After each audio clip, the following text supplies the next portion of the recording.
বান্দার সন্তুষ্টি এবং আল্লাহর সন্তুষ্টি একটা পর্যায়ে একাকার হয়ে যায়।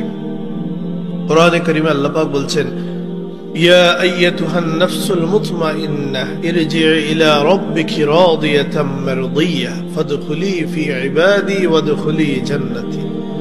আল্লাহ পাক আহ্বান করবেন, হে প্রশান্ত আত্মা, ইয়া আইয়াতুহান নাফসুল মুতমাইন্নাহ ইরজিই ইলা রাব্বিকি রাদিয়াতাম মারদিয়াহ, তোমার রবের কাছে তুমি প্রত্যাবর্তন করো এমন হালতে যে তোমার রব তোমার উপর সন্তুষ্ট আর তুমিও তোমার রবের উপর সন্তুষ্ট। ফাদখুলি ফি ইবাদি ওয়াদখুলি জান্নাতি, প্রবেশ করো আমার বান্দাদের দলে, প্রবেশ করো জান্নাতে।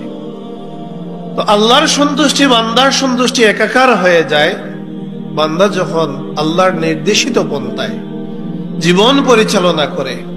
আমরা আমাদের যে আলোচ্য আয়াত আল্লাহ পাক কোরআনে কারীমে ইরশাদ করছেন, কুল ইন কুনতুম তুহিব্বুনাল্লাহ, যদি তোমরা আল্লাহকে ভালোবাসতে চাও, ফাত্তাবিউনি, তবে হে রাসূল আপনি বলুন আমার জীবন আদর্শের অনুসরণ করো, আমার সুন্নাহের ইত্তেবা করো, ইউহিব্বুকুমুল্লাহ, স্বয়ং আল্লাহ তোমাদেরকে ভালোবাসবেন।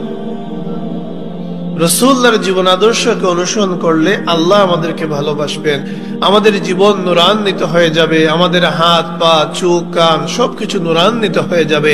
সিরাজাম মুনীর, আর আলোয় আমরা নিজেদেরকে আলো